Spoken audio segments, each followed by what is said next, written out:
Hi, I'm Naomi Murphy, and this is the Locked Up Living podcast, where we talk with a wide range of people about harsh aspects of institutional life. We also explore some of the ways to overcome them and to grow and develop. I'm David Jones. So join us every Wednesday morning, 6 o'clock UK time, for a fresh podcast. So today we're delighted to welcome along filmmaker and game developer Gethin Aldous.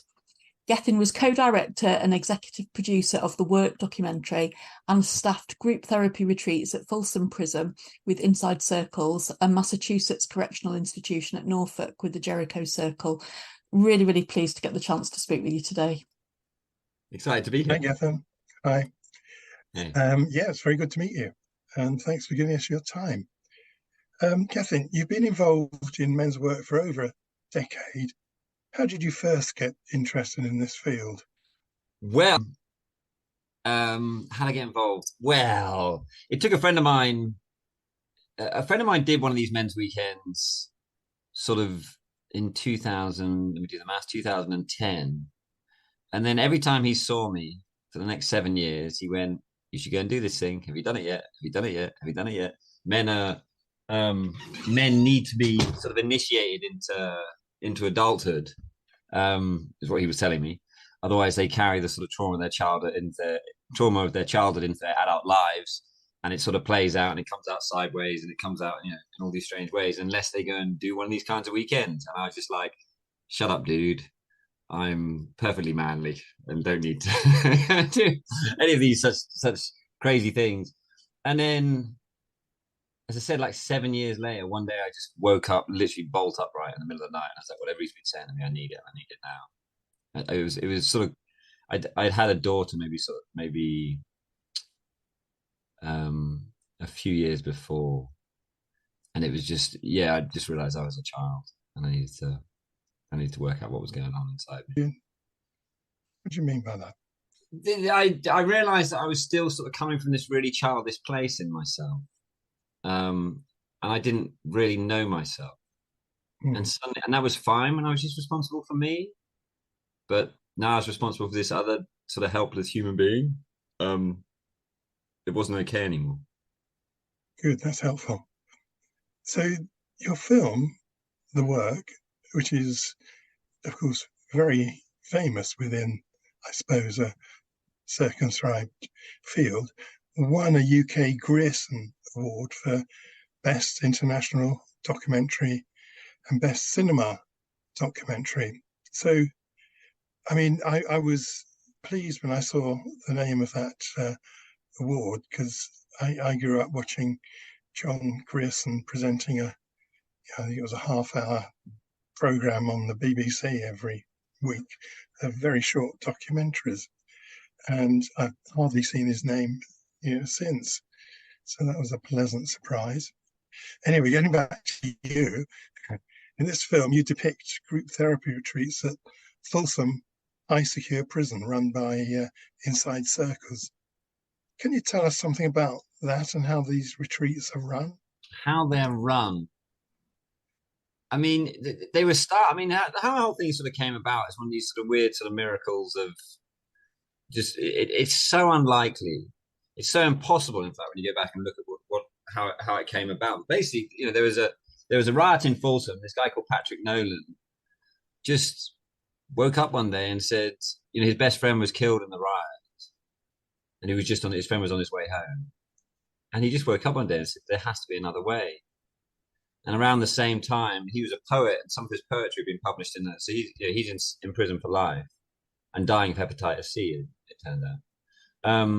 And a man on the outside read his poetry, which was published in the local newspaper, and was so blown away by it that he reached out and they became pen pals. And this man was involved in the Mankind Project and men's work. And so the two became friends. And as they became friends, they sort of came up with this idea. And Pat was a white man in I think he was in the skinheads. I don't think he was in the Aryan Brotherhood. But anyway, it's very, very divided by race in the prison. But Pat was one of these guys, one of these few sort of guys who had the sort of charisma and the clout and the respect that he could sort of cross the gang lines. And he just started talking it up. And, I'm not going to go into the whole story because, it's a goddamn miracle how it happened. And then eventually they started getting more and more support from the outside. And then they were just doing weekly circles, and a few guys were coming from the outside to hold the circles. And then someone came up with a crazy idea that they would hold a weekend inside, one of these men's weekend, but inside the prison, because it was a way of bringing a lot of experienced facilitators in. And somehow the administration said yes. I mean, again, it was bonkers. And they even said yes, but do it in the lower security prison first. They had to go to Old Folsom and do it there first. And then finally it was allowed into the main prison. And then I think one weekend they invited a couple of people in who weren't experienced facilitators, who were just like regular folk. And that's when another one of the miracles sort of happened, where these inmates who sort of seen themselves as being told their whole lives they're killers, they're fuck ups, they're not worth anything, saw that they'd done so much work on themselves by this point. They had the ability to help normal folk.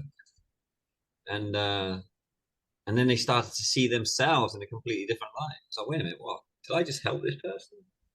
Am I actually becoming a healer now? Am I actually becoming a person that can be a value to society? Yeah, and then they started doing these weekends sort of 3 times a year. I mean, everyone's completely different, and everyone is on a razor's edge of whether it's actually going to happen or not happen. They went to do the first one after since COVID recently. 20 guys flew in from all over the country, facilitators, all got to Folsom ready to go in, and the prison said, nope, not happening. Which is a very familiar dynamic. I mean, even as you were talking about how it got started, I was marveling at that because, I mean, as you kind of allude to, the bureaucracy that you have to overcome to do anything that is just that little bit different to what is standard and routine within a prison, it just takes a mammoth of energy and resourcefulness to actually overcome the waves and waves of bureaucracy that are used to hold change back. Bureaucracy. There's the prison itself and the prison bureaucracy holding back. Plus, there's the gangs and the hierarchy of the gangs and their desire for a bunch of people healing and not want to be gangsters anymore. It's not great for business. So there was all these forces conspiring against it, and yet somehow it survived. Not only survived, flourished. Yeah, it's miraculous. And I consider some of the guys who are part of that program who are out now, I consider dear friends, and the transformation in these men is mind-blowing. So, but it sounds as if what you're describing is something which has an ongoing life. So there may be new people coming into each new event, as it were, but each event will contain some of the people who have been in previous events. Is that right? As facilitators? Yeah, there was a regular crew of sort of main facilitators who did all of them, who came back time and time again. Over 20 years they were doing it. And pretty much all of them would pay their own way as well and flying from all over the country. And they would, I mean, the crew of the level of facilitators they managed to get through the door each time was extraordinary. I mean, he was like the absolute cream of the crop. He was just masters of this work. And then, and in time, the inmates became the masters. So it was a beautiful exchange of information and knowledge. Well, your film depicts that really well, actually. The kind of, people who've been written off largely by society, and they're playing these amazing blinders of really sophisticated psychological moments of giving during the film. I think, really, really insightful, having the ability to predict and recognize what's going to happen next. I think it's one guy, is it Brian, when he's the target of someone's anger during an intervention, and people easily rally round and recognize that he's going to be hurt and feeling guilty and responsible, and manage to head that off before it becomes something much bigger. It's, throughout the film you see these moments. Yeah, it got to a point where to the guys inside, it was so valuable to them.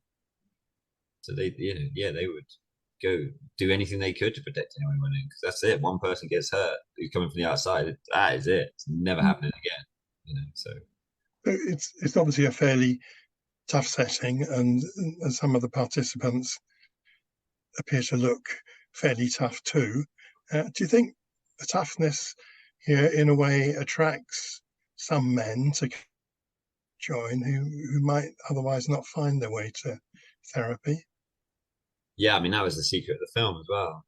It's like I've been trying to work out how to depict men's work in a way that wasn't, a bunch of middle class white men sitting around crying. Like, people probably aren't going to watch that. It was, but to see these men, men that have killed, men that have run gangs, men that have done, despicable things, to see them being vulnerable, to see them totally, and then, what was happening is some of the shot callers, the sort of the people who called the shots in the gangs, kind of the head guys in the gang, they were starting to go in, and so I think that legitimized it massively. I mean, the fact that Pat who's the first guy, was so respected on the yard, that in itself legitimized it. He could have conversations with people because he earned respect. He was sort of a champion boxer on the yard, so he put in his time and he'd earned his respect. And so it was when it first started, they would in the prison they would call it hug a thug. So we just at first it was kind of ignored by the heads of the gang. They sent some guys in at the beginning just to sort of check it wasn't like some wheeling and dealing across gang lines that they need to be aware of, and then they just realized it was just people being emotional. Oh God, and they just kind of left it be. But there was enough heavy guys in there that A, legitimized it, and B, it kept it safe. It kept it like guys that people didn't want to mess with, were in there. So it was sort of to shut it down being a big deal.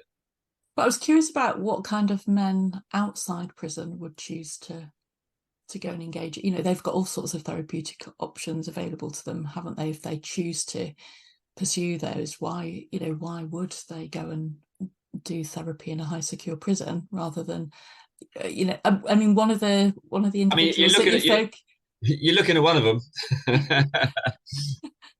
Yeah, so why was that appealing rather than going on a different kind of retreat? I mean, when they offered, I just said yes straight away. It just felt like, I realized the power of this work when I did it. Like that weekend I did was transformational for me. It really was. And that idea that I needed to be sort of initiated into my adult self really felt true. And it was sort of an energetic release. Sort of gets into, we get into the sort of woo-woo with this stuff. Like it gets spiritual and it gets into that realm pretty quickly. Yeah, there was just something in me that was just like, I need to go and do this. Like it just, and I think there's part of it is, I can't speak for anybody else. I just speak for me. Like I didn't think I was going in there to save anybody. Like I know a lot of people do. They think they're going in to help save these guys, and then when they walk in, they realize, oh shit, they're going to make me look at myself. Especially when you come from sort of a therapy background, where it's like and I'm going to help you, and I'm not going to reveal any of myself. And it's not how we roll. We're like, if you're especially the guys in there, if you're coming in, you better reveal all of yourself. We're not, you're not coming to see the monkeys in the zoo here. Like, they got even a sniff of that, they would like get the fuck out of here. And so for me, it was just, I don't know, it was just exciting. And it was more exciting. I just got a sense of what it was and how deep they went. And I just wanted to go that deep and know what that felt like. And I'd seen a little bit of the footage of the film because they'd sent me some just to see. Actually, it's not true. I hadn't. I'd seen a tiny clip. And it was just enough to pick my sort of interest. Then as you go through each gate and going deeper into the prison and sort of walking, the last walk you do before you get into the chapel where they do the weekend is basically across the main yard. And they gave us a little speech beforehand, like,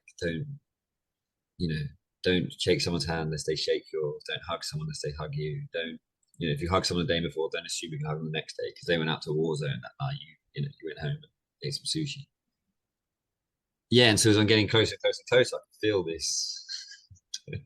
God, what do I do? And then I walked into the thing, and the first person that saw me, just this Mexican guy, just went, "Welcome to my house, man! Welcome to my house!" Gave me a big hug, and I was like,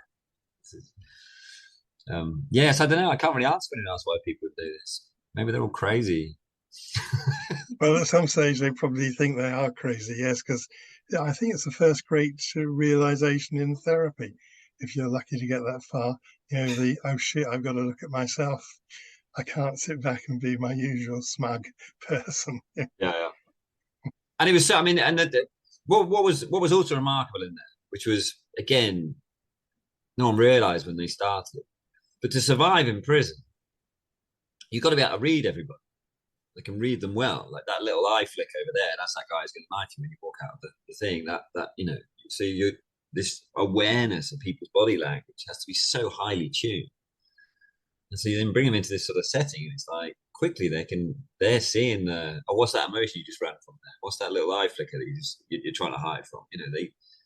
They just turn that incredibly highly tuned sensitivity. Mm-hmm. Sounds like being in a jungle, really, I have to say.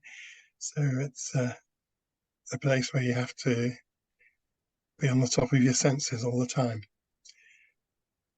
And I guess, say, from the evidence of the film, the emotion in the work that they're doing is very raw and very deep.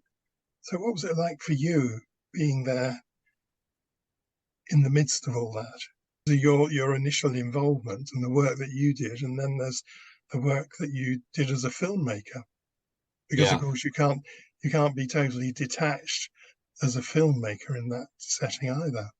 Well, just to be clear, I didn't shoot this film.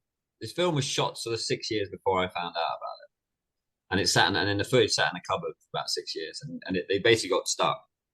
And then I was connected to them.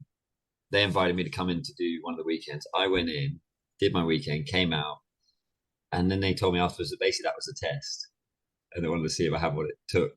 And then they sent me the footage, and then I sort of took it over, and I raised the money and built the team, and we sort of turned it into the film. But yeah. So there's two separate things. So me going into the prison was firstly just guys in, but they said basically if you want to help us out, you need to go and see what we're doing. So that was where my yes came from. But then I went back 4 more times after that, and to experience that depth of it's all confidence in there, so I can only talk about my experience now. I can't talk about anyone else's. But I experienced courage and depth of healing, and people who are basically prepared to say, I'm going to say something, and I know for a fact that you might kill me. Not like we say those things, like for real, get killed, what a person's about to admit. But if I don't say it, I'm going to die inside anyway.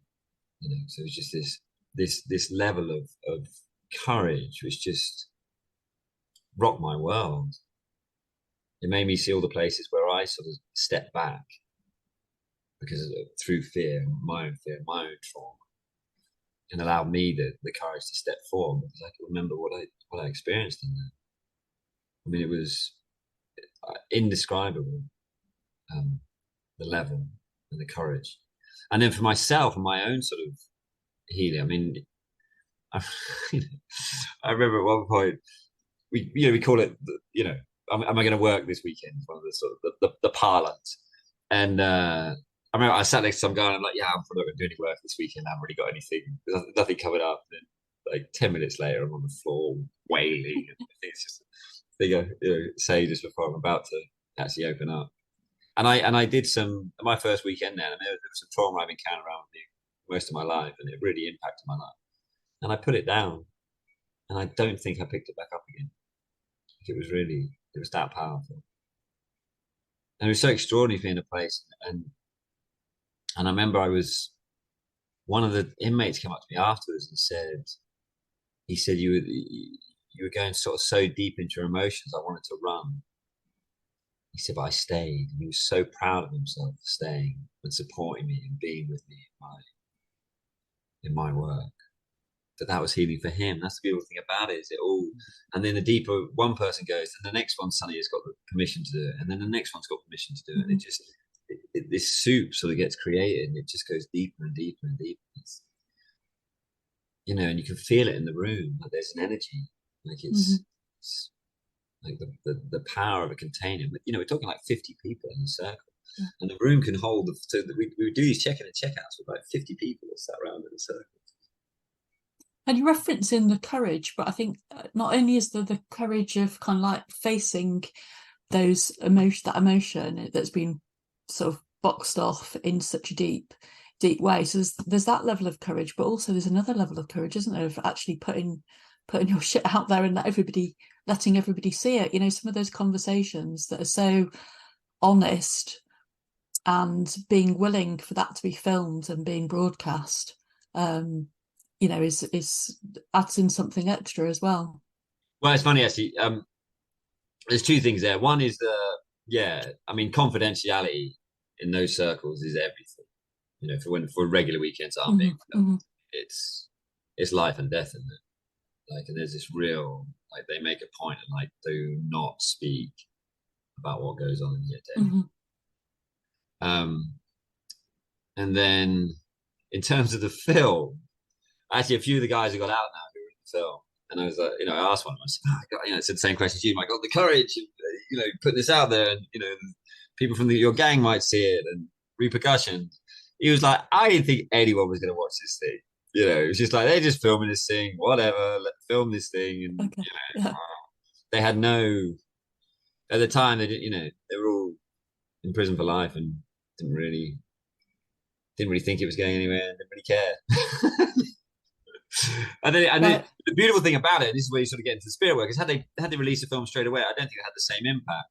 So it got to, you know, the fact that we could do the screenings and then guys from the film were out and could talk about their experience was so powerful.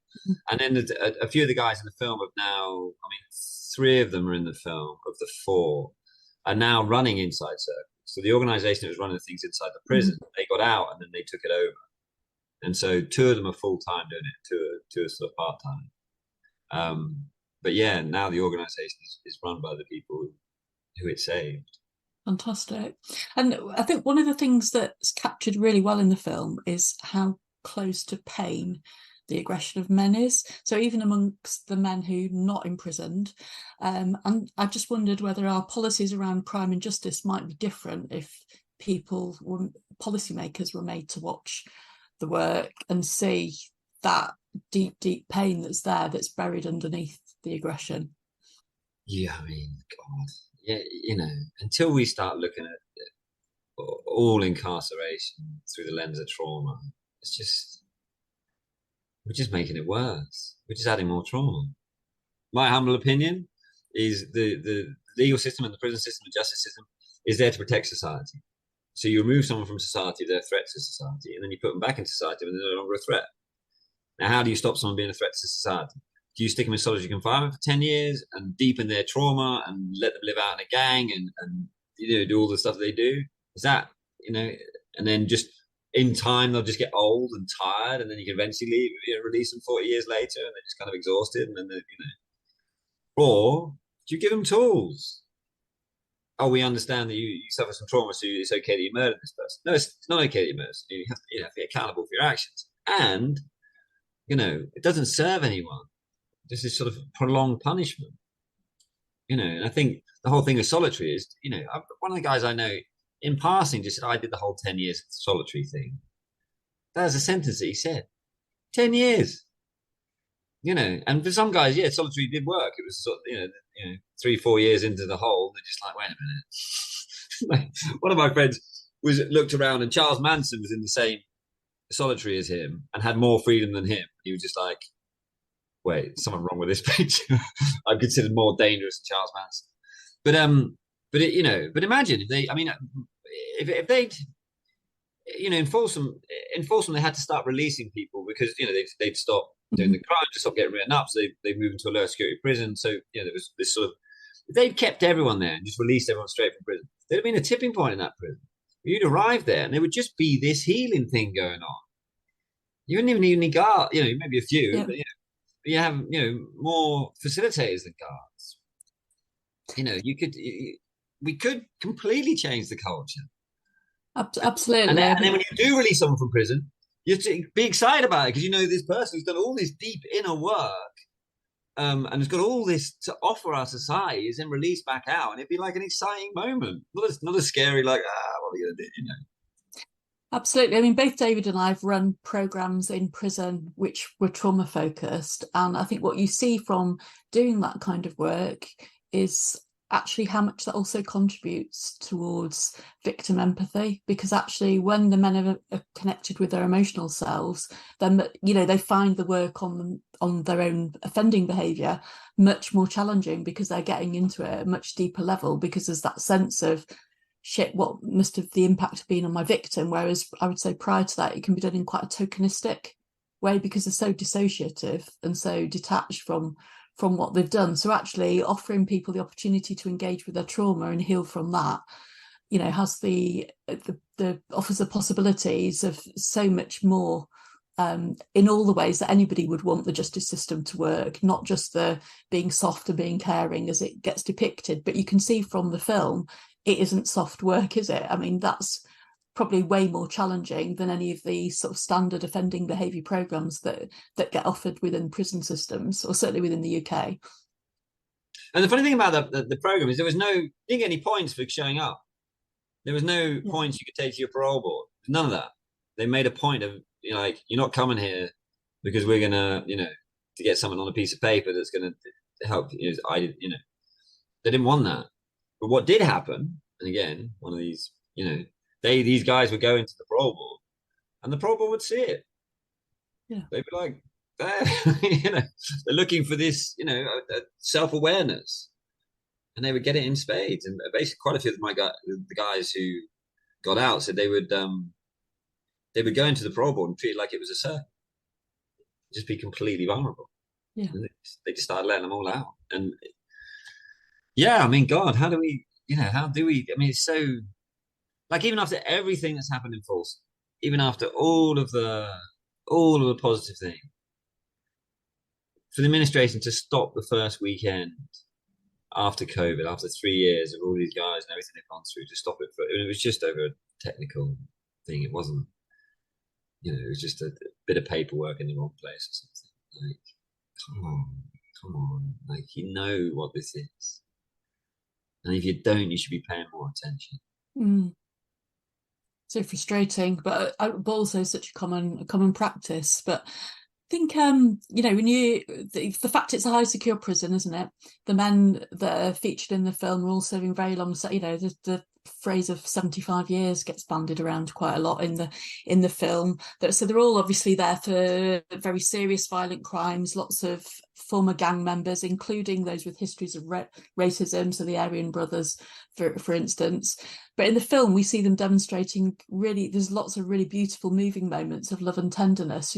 Ricky, the former Aryan brother, who ends up kind of like really comforting a black guy as part of that. And I wonder how you think Inside Circles manages to bring out the best of people in this way. Are people approaching with that openness and curiosity, so it just happens to be at the right time, or is Inside Circles offering something up that, how do they manage to create that?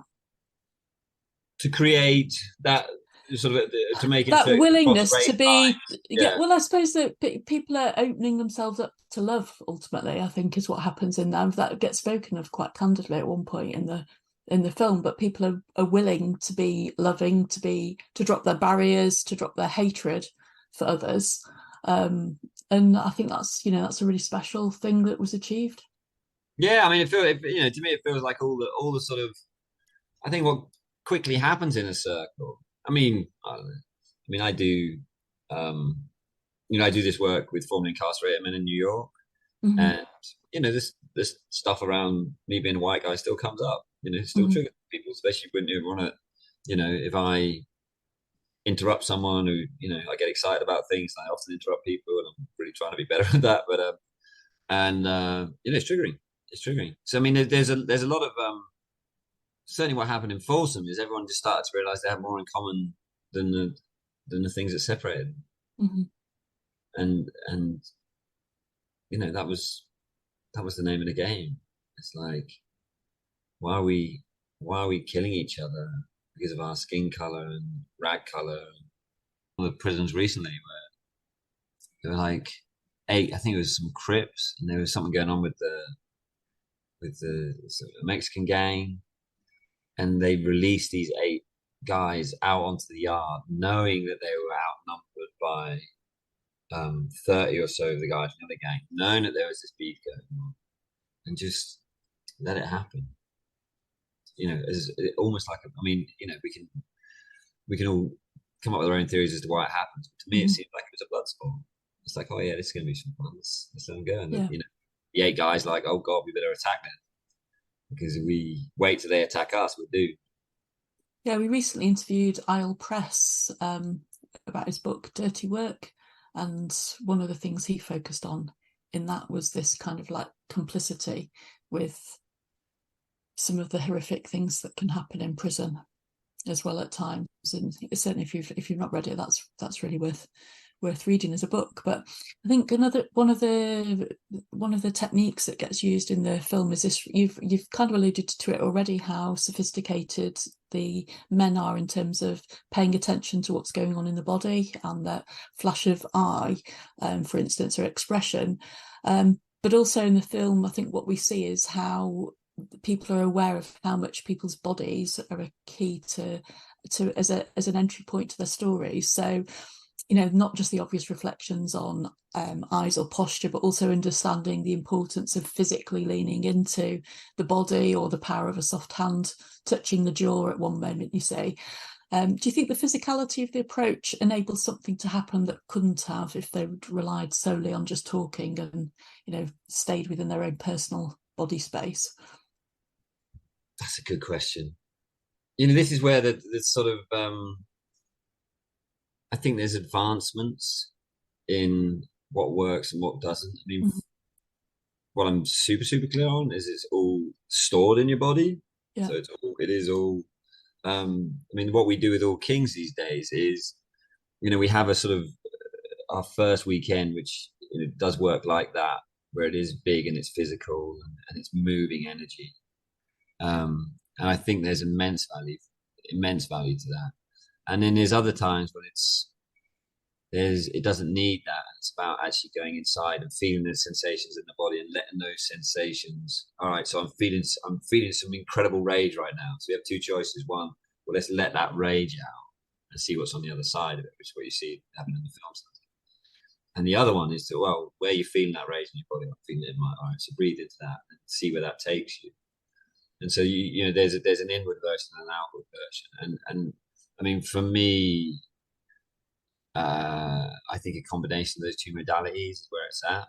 It depends on the person and what they need. Some people just need to release. Some people just need to cry. Some just need to rage out at this person that caused them, But what ultimately, what we're doing with that stuff is trying to get through the anger to see what's underneath. So the anger comes first, and then the tears come afterwards. It's like, right, what's underneath the anger? All right, let's go through the anger together. Sometimes you have to go through the anger together. Yeah, it just really reminded me of sensory motor psychotherapy, and just thinking sensory motor psychotherapy, which is a really kind of, I'd say, very progressive, kind of like cutting edge therapy offered by Pat Ogden. But a lot of that is about how to enter the body, making use of the body to help people access their stories, to release the pain, building on the idea that we store our trauma or even developmental histories within our body in terms of how we hold ourselves and how we carry ourselves. And as I was watching the film, as a sensory motor psychotherapist since watching the film the first time, and so watching it again yesterday through the eyes of thinking about things from that modality, I was thinking, there's just amazing examples of how that works in watching this film. So, if people weren't trained in sensory motor psychotherapy that were running those circles, they're clearly embodying it in how they're practicing and showing all this wisdom. Well, it's funny because as you're talking, I was like, there was only really one person who was like the qualified therapist, and that was just a way of sort of legitimizing the whole thing. He didn't bring any of his therapy qualifications. Another guy who was like a trained hypnotist, whatever. But it was more that it was, they brought a program in when they first went in there, And the inmates are like, well, that's bullshit. That's bullshit. That's kind of cool. That's bullshit. You know. So they worked it out in there. I mean, one of my dear friends and who's a huge supporter of our organization, All Kings. He'd been going in there for 20 something years, and he would then come out and he would do 3 a year, and in between he would just analyze it. What happened, what worked, what didn't work, without any of the constraints of sort of a board of practice or a board, you know, just like, let's just try and, you know, and so in that way, it was an opportunity to really hone in on what works and what doesn't work. And it was, you know, the bullshit detectors in there is so high that, you know, they're not interested, you know. So yeah, it's like if you come in as a therapist and I'm going to reveal myself, get the fuck out of here. It's not, to me, it's not where it's at. Yeah. It's like, you know, I've done enough of this. I know the deeper I go, you know, into my feelings and my emotions, the more it gives everyone else permission. And I can still go into those emotions. I can still hold a weekend and allow myself to be completely vulnerable at the same time. It's fine. You're also speaking of the power of kind of like harnessing lived experience, aren't you? That actually people who've been there and done that and got the t-shirt and kind of like they know what, and that sense of knowing what you need, you know, the idea that that we do know what we need if you allow yourself to tune into it and be respectful of that. Well, that's the whole thing in there. Is it's you know, there's no guru. The whole the whole you know, the philosophy in there is all the answers that you need to every single problem in your life is inside you, and we just got to help you access it. That's it. That's all we're doing. Yeah. You know, we're not prescribing. We're certainly, like, one of the tenets is we don't give any advice unless asked for. So I'm like, can you give advice about this thing? It's like, okay, sure, I'll give you. You know, I'll project all over it if you like. But you know, at the end of the day, it's all in you. And so there's, you know, there's that energetic thing. There's the you know, moving through the anger to get to the sadness or the shame, all the other things that sort of, you know, like so many of the men, it's the as soon as you get anywhere near the shame, their own trauma, that's when they kill. That's the trigger. Yeah. Yeah. I don't want to feel that.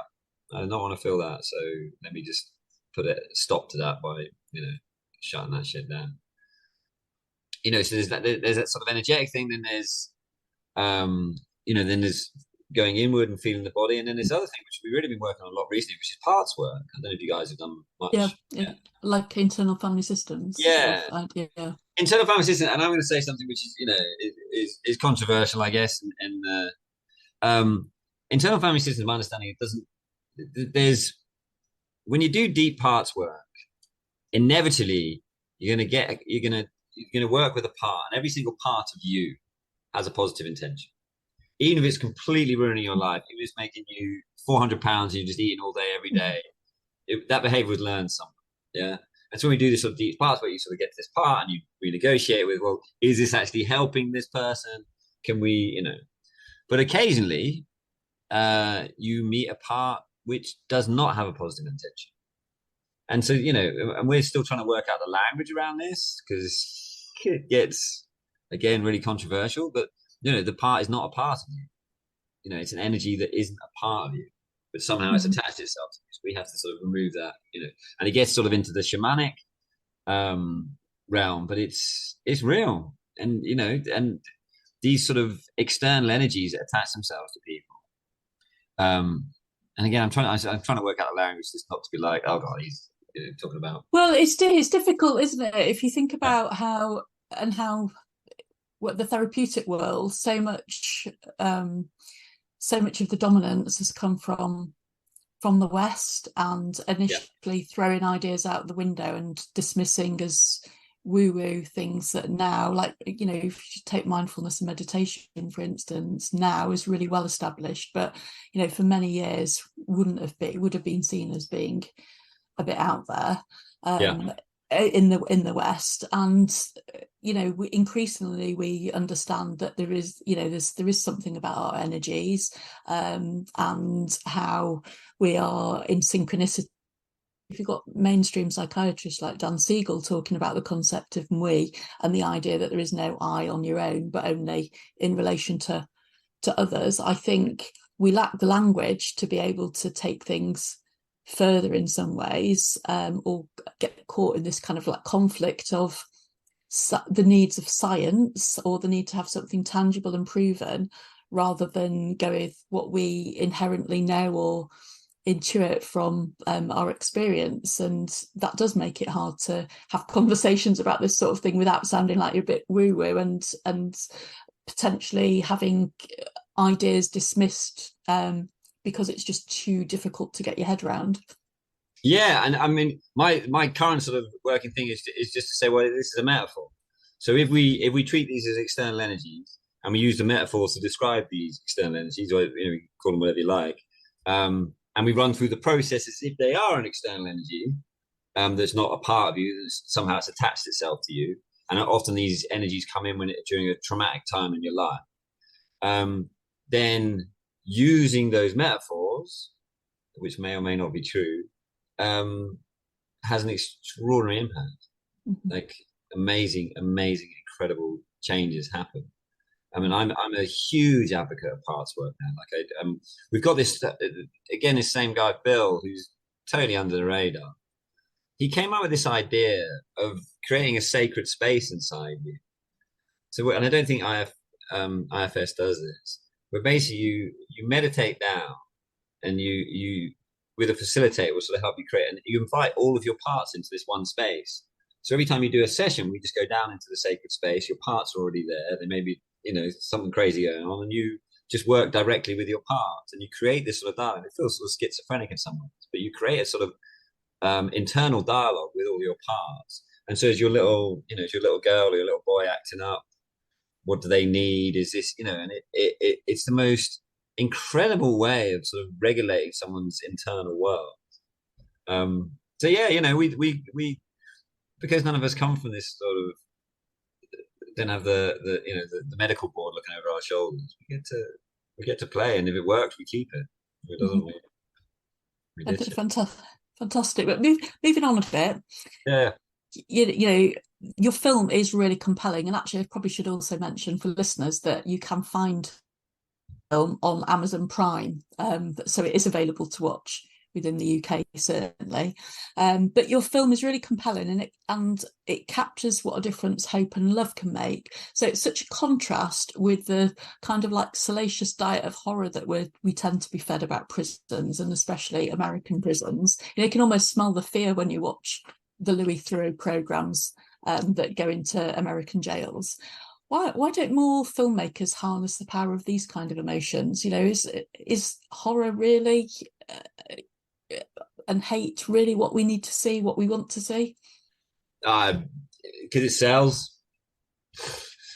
I don't know. It boggles my mind. I don't know. I mean, I think, I worked in video games for the last 12 years, and I'm not going to talk shit about my former company, but we put out games that pretty violent, and they definitely have some great character and story inside that violence, but still, and how do we get this sort of language of healing and togetherness? The part of the problem is it's not that interesting, which is why the work's such a great one, because it was these guys who, there's such an edge to it. It sort of allowed us to do things which might otherwise, as you said earlier, might be difficult to make entertaining. At the end of the day, TV and film entertainment business, and documentaries about wonderful mindful meditation program don't necessarily sell very well. So sorry, someone's messaging me and I don't know how to shut it up. Anyway, yeah, they don't really sell very well. So I don't know. I mean, this is a battle I have in my career. I mean, I've now left my company and set up a gaming company where we're trying to make games that bring the work into the virtual world, but in a subtle way. I want you to eat the broccoli, but I've got to coat it in chocolate. It's the analogy everyone likes to use. So I want you to understand. In the game I'm making, the language of parts language is going to be there. The language of healing is going to be there. The language of collective consciousness, of trauma, all it's going to be in there. But it's also going to be a comedy, and it's going to be funny, and it's going to be lighthearted. It's just going to, take you deeper and deeper and deeper the longer you play. Get this language into the mainstream. I mean, this was the first weekend I did. The thing that blew me away was there was this language of healing, this language of sort of owning your own shit. This language is, it's called Carl Jung stuff, the shadow, and where's my shadow coming? Where's my goals? What's my mission? It's the Kate Tempest.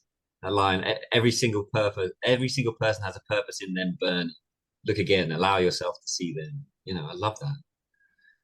We've all got something, and it's just like, so what can I do to help you access this thing that's burned inside you? And it might not be changing the world. It might be just gardening. It might be, it might be very something simple. I think we've all got our role in the cosmic drama, and how do I help you access the thing? Because I feel if everyone I know who's accessed that thing that they're supposed to do, their life's beautiful. Mention that having been a filmmaker, you're also a video game maker, and that you've recently slightly changed direction in that. What else do you do?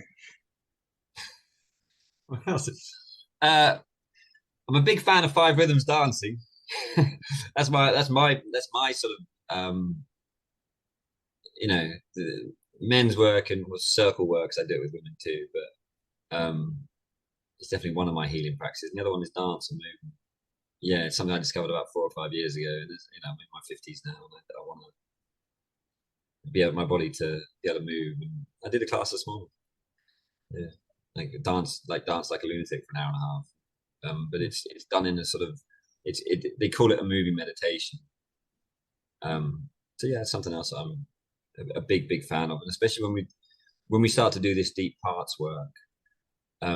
The dance gives me access to my body, which is really, really helpful when you do parts work, because then you can sort of, become the feeling. You're feeling this thing, or become it, and then speak from it. And I find dance and movement, and also it's a wonderful thing for human connection, especially out the back of COVID. It was just like, I just need to be with people in this conscious way, and not like going to a pub and getting drunk, and not like, until I found dance, that was the only way I could get that sort of release. And now it's like, oh, wait a minute, I can do this.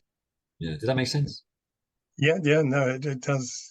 Further indicate the broad range of your activities, and I think how you've developed your focus in such a positive way over the last, I don't know, what is it, decade or so? But you were honoured with the Ron Herring Award, weren't you? Oh yeah, the Ron Herring Award. Yes. So they they just gave me that basically as I made the work. So the MKP, they give out this award once a year for people who do nice things that they think push this work forward. So I'd much rather, when a guy from one of our communities who comes up to me and gives me a hug and says, this work's changed my life, I'll take that award any day over anything else. But it's hard to put that in a bio. No, my friend Brian gave me a hug the other day and told me I changed his life. Could I put that?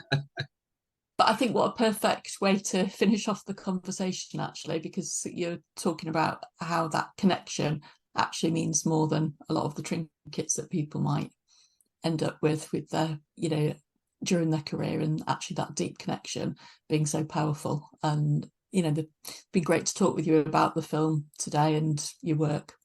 Thank you. I just want to say one last thing real quick. There's a guy came to us recently who was, it's one of our weekends. He was suicidal that morning, and he's like, "Oh fuck it, I'll go to this weekend." And he was going into prison sort of 4 weeks later. And I feel emotional just thinking about this. The way our community held that guy, loved him, supported him. Even now he's inside, he's done a year and a half. They're constantly calling him and writing him. It's just like this, we've just created parameters that allow people to build a brotherhood. And a brotherhood where we can just love on each other and hold each other and support each other. And it's just like, God, why are we not teaching this in school? Why are we not I've blanked on his name, but the guy you mentioned earlier who was going to write about all of the politicians that go to boarding schools and all the trauma they carry from boarding schools then plays out. And so our societies are sort of driven by this trauma. And it's like, well, imagine if all the, corporate meetings start with everyone doing a check-in. We do a check-in and we get emotional first. We deal with the emotions first, and then we get to business. Well, I think that would make a massive difference, wouldn't it? But I think if you know, when you look at people who have a history of being in gangs, quite often what they've been seeking is that sense of belonging, haven't they? And the gang offers it in a dysfunctional way, whereas actually what you're offering with these circles is a way to connect and belong from a place that's wholesome. And what a nice alternative that is. How powerful. Yeah. That's a beautiful ending. Thank you. Thank you, Gethin. Absolutely amazing. Thanks very much indeed. Yeah, it's been an absolute pleasure. Thank you. Thank you for taking the time.